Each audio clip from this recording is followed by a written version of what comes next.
members that we're doing well. We're doing well via Instagram. And I decided, well, if that's where my new team members are rocking it, then I better be there. And so I really started to learn it, and I would ask Jarrett, I would say, oh, how's my Instagram? He'd be like, it's all right. So I'm like, oh, well, I got to do better than all right if I want to, maximize my efforts in Plexus. So social media is important, right? Could it be why you're sitting in this chair today? Raise your hand if it's a big reason why you're sitting in this chair today. Yeah. So we're going to be discussing social media, Instagram, Facebook, and I'm actually going to be interviewing my best friend Rebecca, who has really done a great job with that. But before we dive into the nitty-gritty of social media, I want to start with this quote that hopefully puts us all at ease with this subject. And let's see, and the quote is, maybe don't call it social media, just be a human and tell your story. Yes, yes. Can we clap for Gary Vee on that one? So, if you're like me, maybe you've thought these things. What do I even post? If I can't look or be or write like, whoever fill in the blank, can I do this at all? Can I be effective at all? Plexus again? Do I post Plexus again? Or here's one. Oh, I'll just copy and paste her style. Like emojis and all. Whether or not I ever use this emoji, I'll just copy and paste that and put it up, and hopefully my audience will like it. What do I even have to offer? These are things that go through my mind. And this is the big one for me. People have heard this before. Do I really need to be the one to say it again? But over the last 18 months, I have learned a few things, and that is, yes, they do want to hear from you. Yes, maybe it has been said and done. Yes, post Plexus again, but people still need you, because while they may have heard it before, while they may have seen it before, they may need to hear it and see it from you in a special way just on that day. So as we are all sharing our special gifts to the world, just remember that even if it's been said and done and ran to the ground, maybe you feel that way because you're seeing it, just remember that your audience, it's not about you, just like what Charles said. It's about them needing that from you on that day. So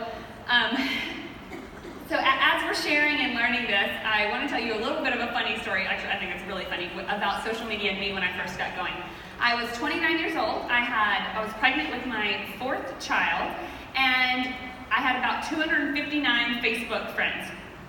And I even had a fake name on Facebook. So my last name was not really my last name because I was paranoid. I was like, I don't know about entering the world on this venue.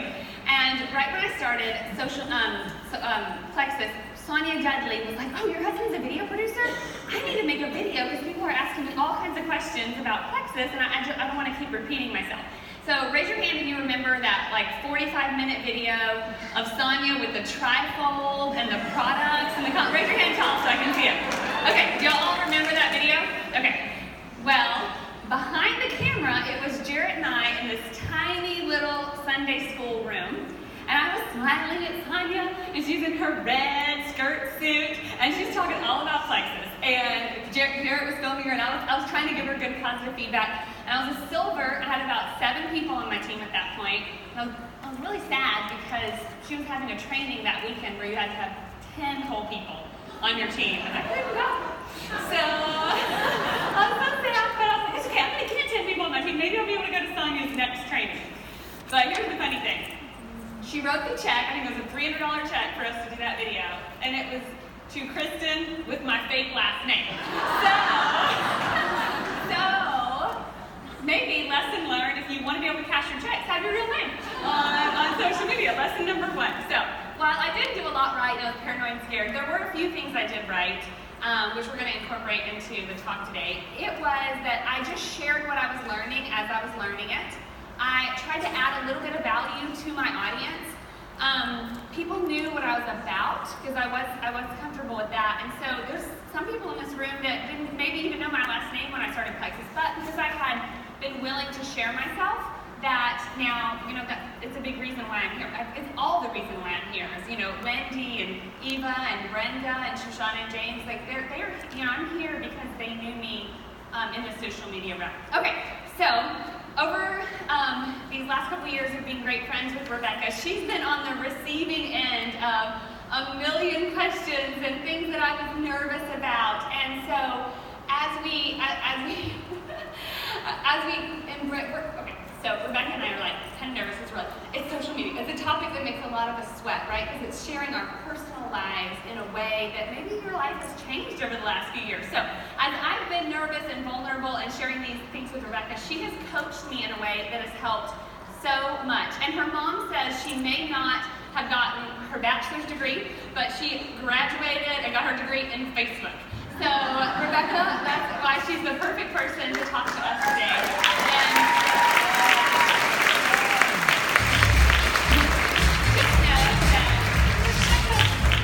Just know we want this to be a conversation, and these are the questions that come up all the time from you guys, and me too. And she sponsors like 1.5 million people every year from Instagram, strangers. And so our goal for this presentation is to be a conversation where we ask and answer your most common questions to get us all comfortable with the idea of sharing ourselves on social media. Yes, and I feel like if I learned anything through network marketing and life and social media, there is not just one way to do this. And so the platforms on social media, those are like personality based. And so if we say some things today that you're like, no, that ain't gonna work for me, then just put that down and pick up the little tidbits and the nuggets that are in here that you can go home and use on your Instagram that's going to appeal to your audience in a way that feels comfortable for you to share, and it's going to be received in a great way. So we just want to give you just some encouragement on some things that we've seen to work well. And the best thing to do is just to start posting, and then you're going to be able to analyze, okay, this is what's being received well, this is what's helping you to connect with people, and that's going to be how you're going to be successful on Instagram. Yeah. Okay, so it's always great to start with why, right? So start with why. Have you heard that before? Why show up on Instagram, Rebecca? Well, the first thing would be that there are 1 billion users on Instagram, and over 500 million people are consuming Instagram stories every single day. And Social Media Today put out an article a couple months ago, and they said 39% of people are more likely to interact with a brand on Instagram rather than Facebook. Genevieve shared this quote at our diamond meeting a couple days ago, and it was a little bit of a gut punch, but it was Genevieve that said it, not me. But I was reading this, and it just kind of reminded me of what we're doing. And Elizabeth James is my sponsor, and years ago, it was about 6 years ago, and I remember she would say that at night she would cook her kids dinner, she would put the kids to bed, and then she'd get a glass of wine and she'd tell her husband, okay, I'm about to make a post about Plexus on Facebook, and I'm going upstairs because I'm going to be doing messages all night long from all the people that would just start messaging her when she started sharing about Plexus. And it's been a minute since that's been the reaction for me on Facebook about sharing a Plexus post. And I think what I kind of had to realize, especially 6 years in, is that I still recruit and am active on Facebook, but it's Instagram where I'm able to grow with people that I don't know. And so that's why I kind of moved over to Instagram. I don't know that I've ever, I'm sure I have sponsored or gotten a customer on Facebook from someone that I don't know, but that would be the minority. While the majority of people that I'm bringing into the business and introducing to Plexus on Instagram, I've never met them. And I don't have a real life connection with them. And so, again, the longer that I'm in the business, I can't keep fishing out of that same warm market bucket that's on Facebook. And so that's why I think Instagram is where you're going to want to hang out as you've been in it longer and you're wanting to expand. Okay, so if you're feeling like, oh, my audience really knows me well on Facebook, I'm not getting a lot of traction there, and they want to maybe meet new people, Instagram is the right place for that. I think so. Yeah. I think so. Okay, so what are some of the big differences between Instagram and Facebook, Rebecca? Well, what I've seen is that obviously on Facebook, we know most of the people. Maybe you sat next to them in second grade, or you sit next to them on the pew on Sunday morning, but there's some type of real life relationship there. You're probably going to wave to them at Kroger, but if you're on Instagram, you don't know a lot of those people. I follow tons of people that I don't know, and you know what? I connect with those people. I've made friends and sent baby gifts to people on Instagram that are just my friends that I've met there and that I connect with. And again, I've never met them. On Instagram, you're not opting in to a relationship. On Facebook, you're having to send a friend request and they're having to accept it. While on Instagram, hopefully you have a public profile. And so they're just able to start following you, or you're starting to follow them, and you can see, is someone that I want to interact with? If you're still really actively sponsoring and recruiting on Facebook, don't let this rock your boat. Keep doing what you're doing. But if you're feeling maybe those feelings of, again, my bucket's looking kind of dry, that's where you can move over to Instagram and go, okay, I'm going to start a new market here. I'm going to start some new relationships. Another thing about Instagram would be that there's hashtags. I know we use hashtags kind of humorously on Facebook, but they're not going to give you that same kind of traction like you're going to get on Instagram. And so that's able to connect you and get more eyeballs on your post and different things, where on Facebook, again, you're kind of cycling through that warm market. And then the biggest difference for me, and the reason that I just have seen, I think, more traction on Instagram is the Instagram stories, and we're going to talk about those a little bit more.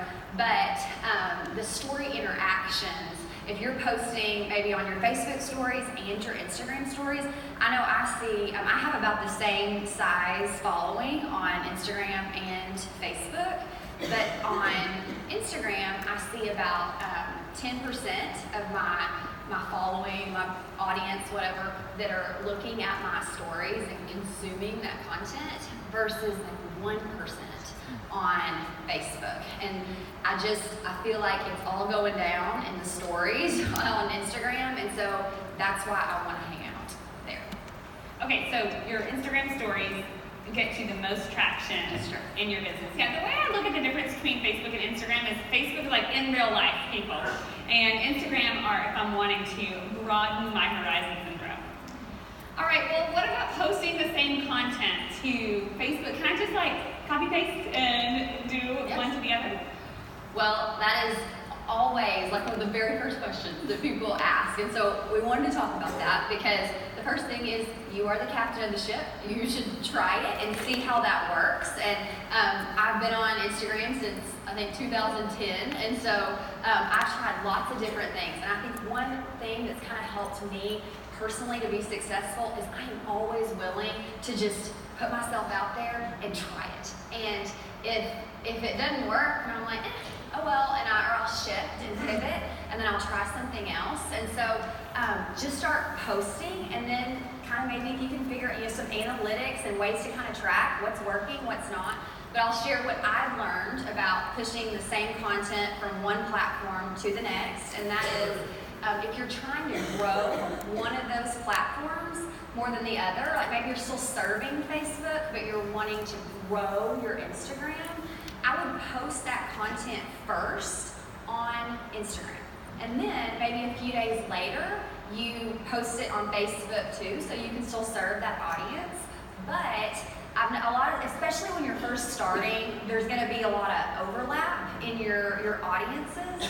And so I kind of found that if someone were to interact with my post or my picture or whatever on Facebook, that same person who still follows me on Instagram probably won't interact with it again on Instagram. And since I'm wanting to grow and get engagement and grow that account, I want them to see it first on Instagram. And then I might go over a few days later and maybe I change the picture out or the first couple sentences to a post so it looks kind of new on Facebook. But that way I'm still serving the audience, but I'm working to grow the Instagram. Does that make sense? Yeah. Okay, so basically if I have a really awesome photo and post it where I'm trying to grow the audience first. Yes. And then if we can possibly wait, 12 to 24 to 36 hours, then push it on the secondary channel. That's worked better for me. But again, try it, analyze it, see what'll work for you. I know that's what Jared always says to me. I'm like, oh, should I try this? He's like, yeah. See what it works. See if it works. I'm like, oh. You were supposed to tell me yes or no. No, Okay, so as we are attracting people, what does that really mean? Like, what does attraction marketing mean in social media? I think that term can kind of scare people, attraction marketing. I think it just kind of pushes people away a little bit, but maybe if you can think about it as reverse marketing. Instead of putting just content out there that you're just hoping that you're gonna, it's gonna help someone, maybe step back, and if you're thinking about marketing, or if you take any kind of Instagram course, or you study anything about Instagram, one of the first things they're going to say is that you want to identify your ideal customer avatar. And so we even put up a little a sheet for y'all out there that's going to help you to kind of think through who is my target audience. And I know that we've heard this many times before, but it's so applicable to Instagram that if you're talking to everyone, you're kind of talking to no one. And I think when you're really, if you can reverse it and think, who am I looking for to join my team or to introduce to Plexus? What are their desires? What are their pain points? Then you can speak to those specifically. And I've kind of, when I started looking back, a great place to look as who are the last few ambassadors and customers that have joined your team or have ordered product from you, and why? Why did they want to buy that product? Call some of your most recent ambassadors and say, that maybe aren't your level ones even, and say, what made you say yes to this? What were you looking for? What are you hoping to achieve with Plexus? And that'll help you to kind of identify some of those main reasons that people are joining you. I wish that my audience was all interested in gut health, and they're really looking for ways to help leaky gut syndrome and stuff, but they're not. They are looking for weight loss and skincare. And so I need to sell them what they want, and then I can help and give them what they need later. But to get them in the door, I know I need to talk about weight loss and skincare for my audience. And so my friends, they all know my friend Julie. And Julie, I know Julie. You know Julie. Yeah. It's Julie. Julie is Rebecca's avatar that she has created, and every time she posts on social media, she thinks, well, would Julie like this? And I know Julie. Like, Julie's made up, but I know how much her household income is. I know why she would want Plexus product. I know her kid's name. Like, this is a well thought out. And so what that means is basically if you are, the more narrowly you put, attraction marketing out there, you're going to be really speaking to your ideal customer or new ambassador. And you might think, oh no, I don't want to narrow it down, but actually you're going to be a lot more effective the more narrow you focus. So we should all have a Julie. We should all have a Julie. And one thing that I found too is that when you're selling them what they want, so you can help them, you're going to give them what they need later. If you're going to sell it, sell it. You be bold that you know you have exactly what they're looking for. Just go ahead and slough off this might possibly, could potentially, might maybe be a fit for you. You say, I have got what you're looking for, and here's what it's going to do. Because so often, when people, especially the things that we have to offer, weight loss, skincare, digestive issues, all those different things, they have a lot of times some insecurities in that issue because they tried other things, or it's something that does make them feel insecure or not confident. And so you need to be the bold, brave one that's like, I got what you need, and here it is. And that's just helped me because, and also people are kind of irrational. Like, they're thinking, oh, I'll be able to drink the same bowl for 3 days and lose 10 pounds and all the things.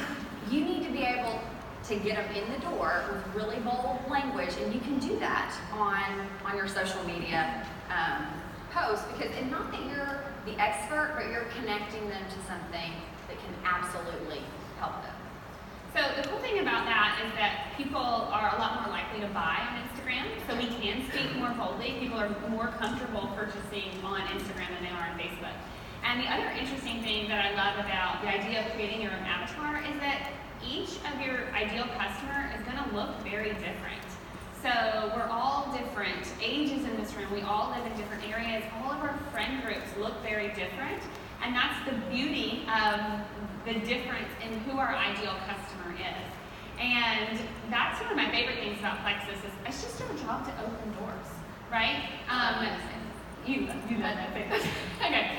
So the way I envisioned growing a Plexus business at the very beginning was a lot of door opening. And so I knew eventually everybody I knew was going to be on Plexus. I just knew it was my job to open that door to that person's network and then open this door to that person's network.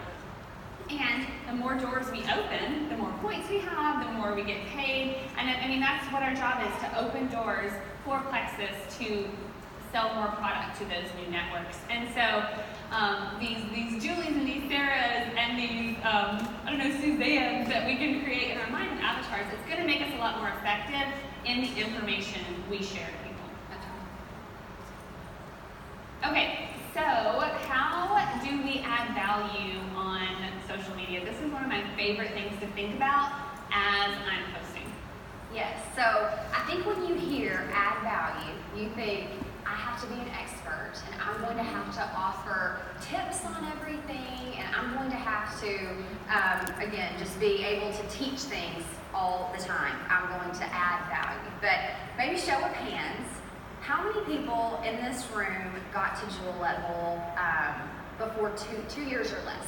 If you hit jewel level in 2 years, a lot of us. And so what I've seen is that we're kind of forgetting that all those years before you entered Plexus, you were giving value to your community, to your friends on Facebook, to the people that were around you.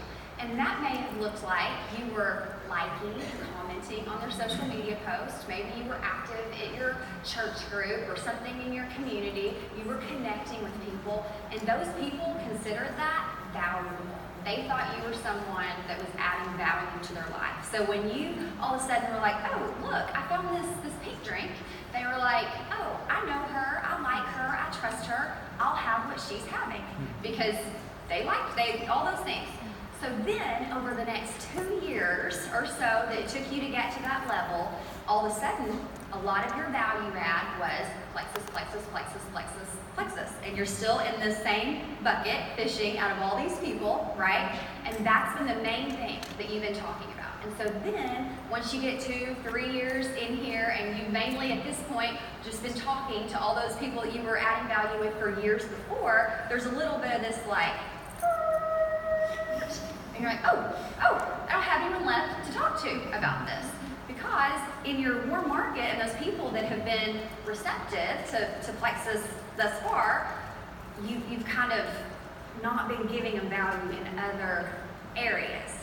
And then you couple that with the fact that on social media, you're in your team pages, really interacting with Plexus people, and behind the scenes on Messenger, those are the main people that you're talking to. And then we've got this amazing One Plexus culture where you say, hey, will someone give me some love on my Plexus post? And then we all go on there together and we're like, yeah, I lost 15 pounds and preach it, girl, this is the way. And then we're all just telling the Facebook algorithm, these are the people that I want to interact with. Show me all these people. And so we're like in this Plexus vortex thing, just talking to each other. You know, we're like, I don't even see anyone anymore.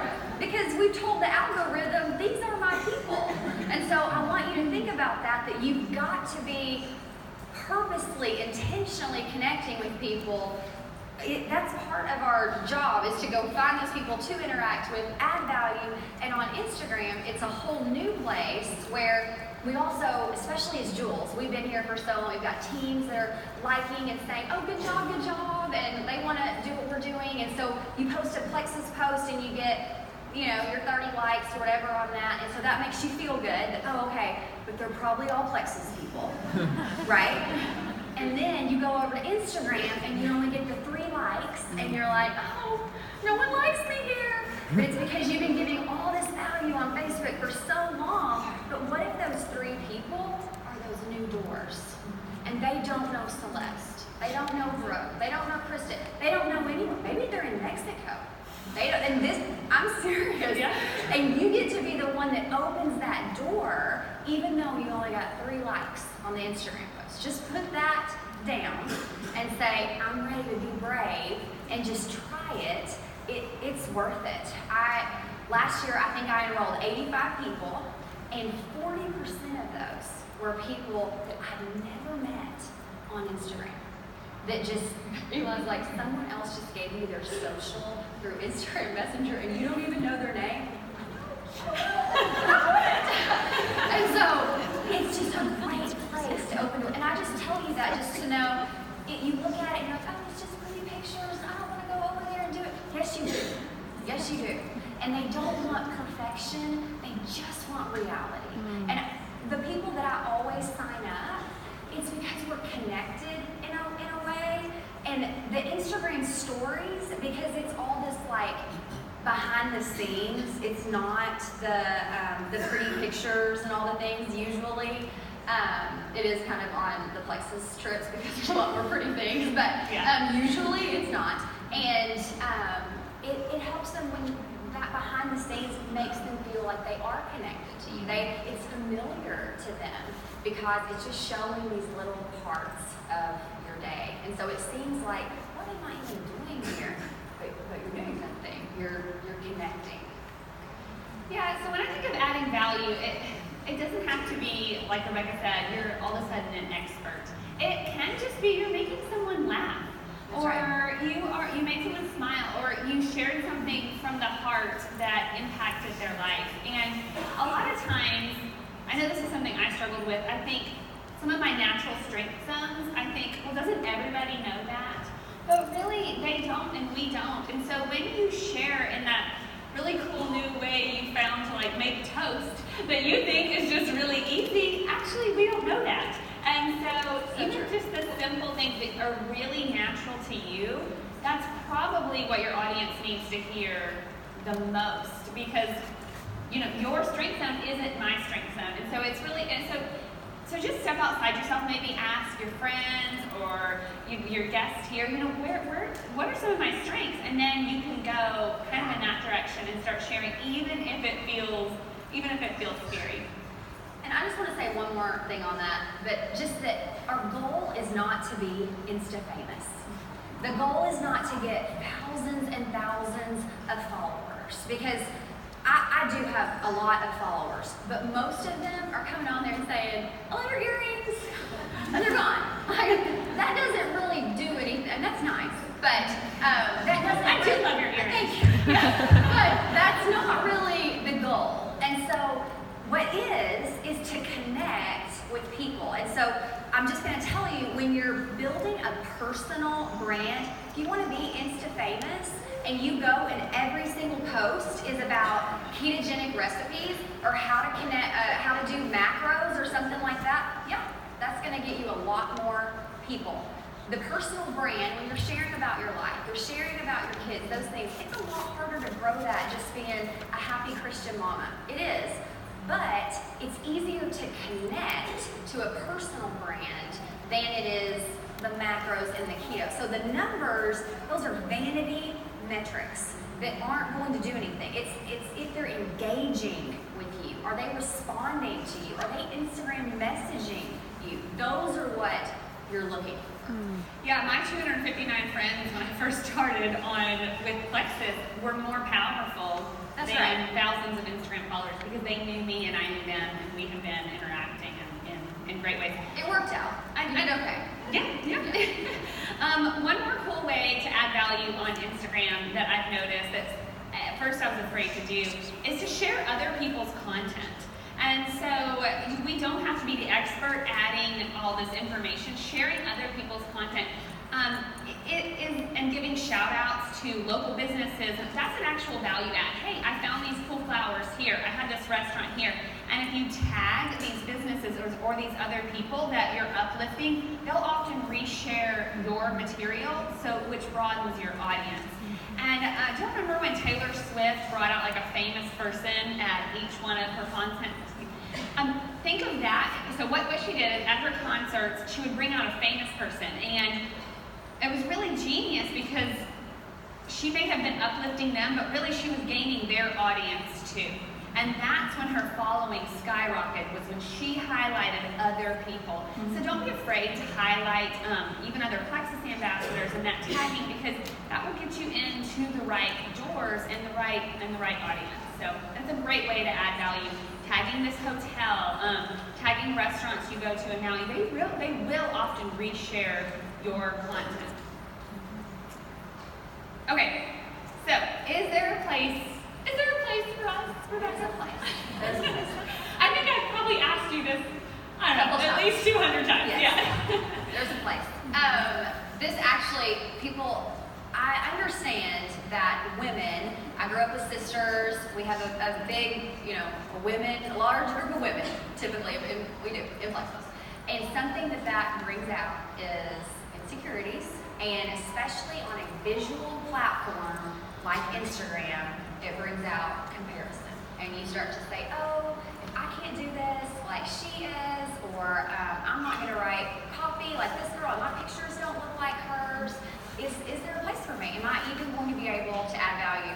And it reminds me of when I was living in Pennsylvania, and I was like this kind of new girl up there a few years ago, and they're like making bone broth and kombucha and colloidal silver in their kitchen. I was having trouble fitting in. And they were, so one day they were like, Rebecca, will you like take us shopping? And I was like, oh, yeah, I can do that. Add some value. Yeah. And so the only store in town was Big K, which was like a Kmart. And I was like, okay, we're gonna have to cross state lines. We're gonna go to the mothership that is TJ Maxx. And so I take them in, I introduce them to TJ Maxx, I show them the lay of the land, and we're there. And I get them all in the dressing room. There's like 5 or 6. I'm so excited. Big reveal. And they all start coming out. And I'm like, oh no. And we're all laughing because we realize what I've done. And that is, I have dressed them all exactly like me. Like they all come out and I'm like, oops. Okay. So they all have like long cardigans and big earrings and taller boots. And we're all like, I'm 5'9". I put this like on someone that's 5'1". And I'm going, that's not working.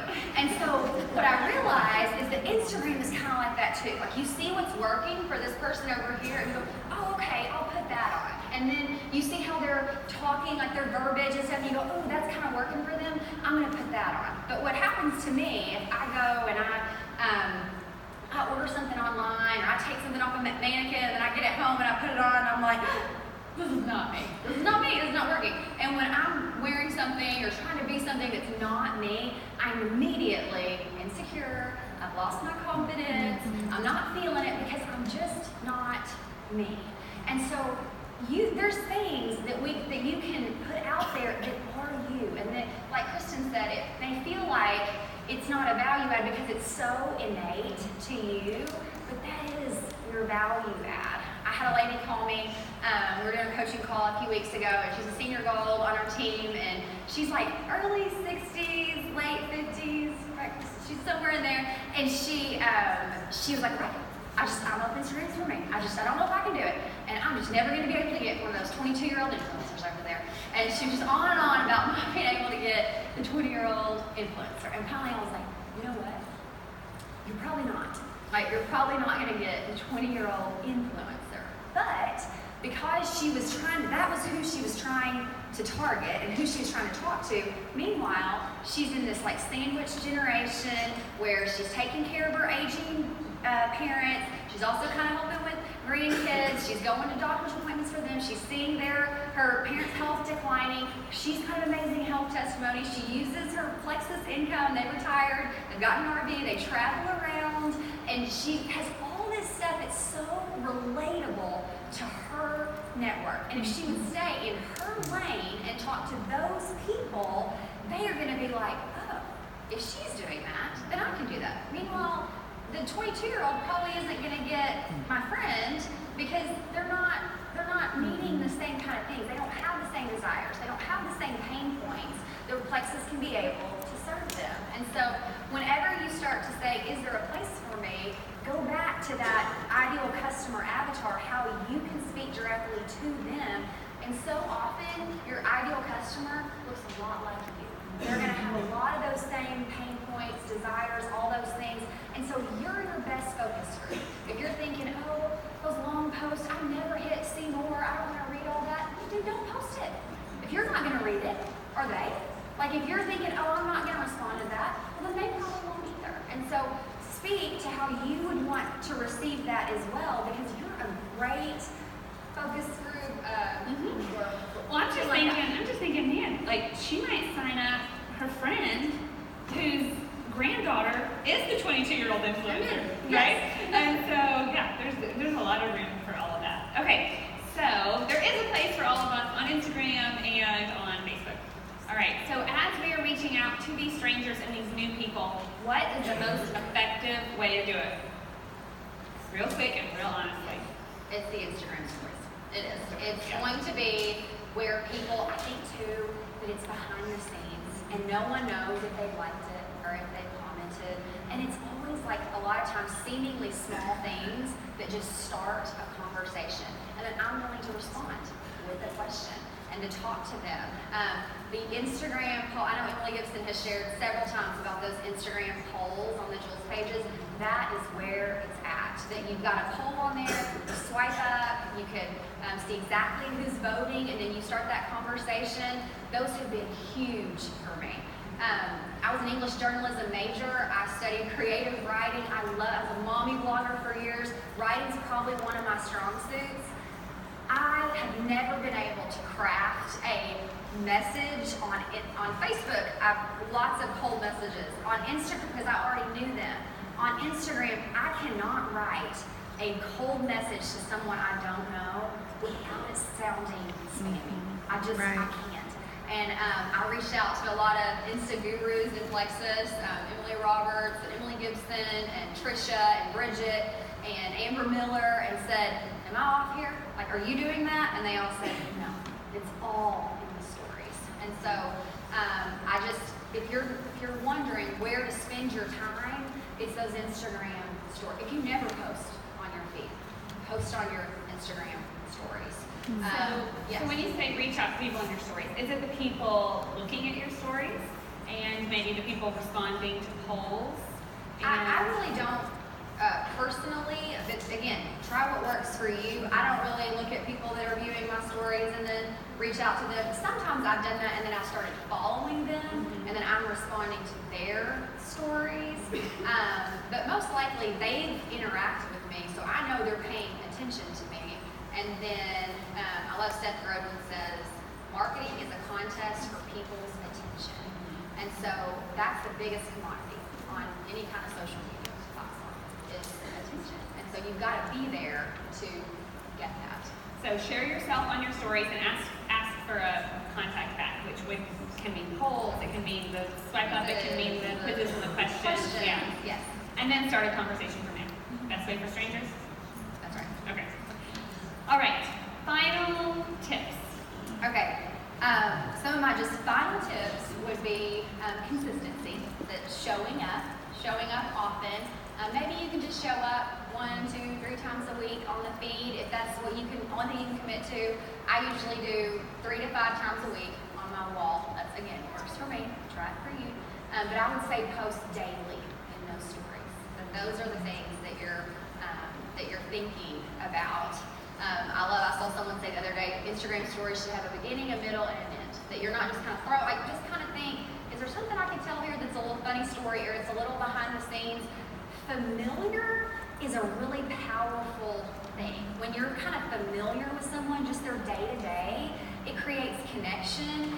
When a lot of times the funniest things people say are just because it relates to a really familiar, relatable level. Like that quote the other day we were sharing about marriage is basically pointing out your spouse is always on his phone during the small window that you're not on yours. You know, it's funny because it's relatable and familiar to you. And so things I don't know like about that. I'm a newlywed. Right. Yeah. Exactly. But just get ready. It's coming. Okay. Watch that part. But also I would say hashtags. That hashtags can improve the engagement on your posts like 12 to 20%.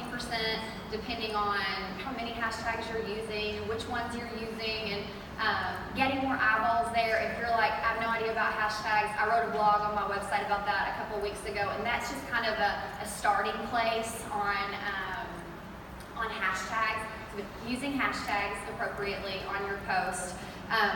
Planning out your content, that you're not, even if it's a week in advance, that you just kind of know, here's where I'm going to post this. I like to do mine 30 days out so that I can see, okay, my family's doing this, I'm going to do this here, I'm going to do, these are my big Plexus posts this month, here's what I'm going to talk about that. It's just hard if you're on a date night, or you're at the park with your kids, or you're on a field trip, or whatever, and then you're trying to get that perfect picture, and then write this perfect caption, and then think of the hashtags and all those things, and you're totally out of the moment, and it's taking you 30 minutes, and it's not your best work, and put some effort into this. Wait till you get home, you're in a better place. It's okay if that post happened 2 or 3 days before. No one knows, no one cares. And make sure it's your best work to put on there. That really helps. Instagram stories. Sometimes I'll take pictures all day and then I'll load them all at one time at night. That's totally fine. If that helps you to be, give more quality content, then do that. The last thing would be turn the camera around and talk to it on those Instagram stories. It's a great place if you're struggling with the confidence part, no one's gonna know how many people looked at that or saw it or engaged with it or liked it or commented, anything like that. And so it's a great place to, and it's gonna be gone in 24 hours. No one knows. So that's where you need to kind of start out and go there. But that video creates big time connection. And then my tip on that is that the last statistic I saw the last couple of months, I think, was 80% of content is consumed with the sound off. And so if you're doing all these videos and it's just you talking, and most people are sitting there in a waiting room or at work or sitting next to their kids watching TV or under the covers while their husband's asleep, they can't turn the sound on.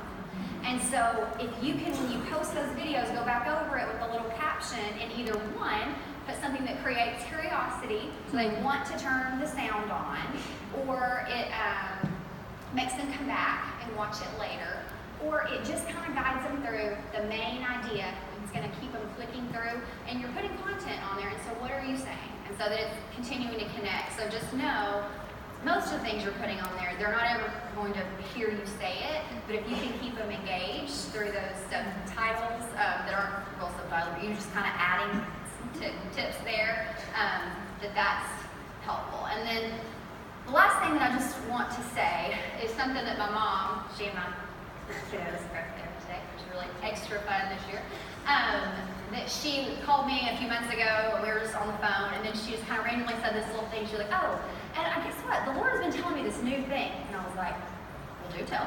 And so she said, I think that he's showing me how fear stifles creativity. And I was like, that's very interesting. And so I just kind of chewed on that for a couple days.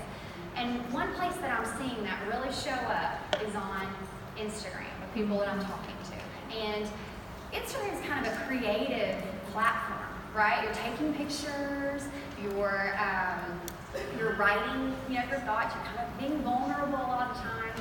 And so if you're coming onto Instagram and you're struggling with insecurity and confidence, or, oh, I've got to hurry and get over there and get all these new people so that my business is going to stay afloat, scarcity, and all these different things, it is squelching all of your creativity and all the good. And so just kind of ask yourself, why am I scared to show up there? Why am I not confident that I can add value, that there's a place for me on there? Because the people in this room should be the most empowered to go out and share about Plexus, and the most excited to say, look what Plexus can do for you. We are the keeper of the stories and all the good things that can bring so many people into Plexus. And so I challenge you to go out and say, I'm going to post for the next 30 days. We definitely have a lot of free things that we can be sharing, and exciting things that can hopefully open a lot more doors for us.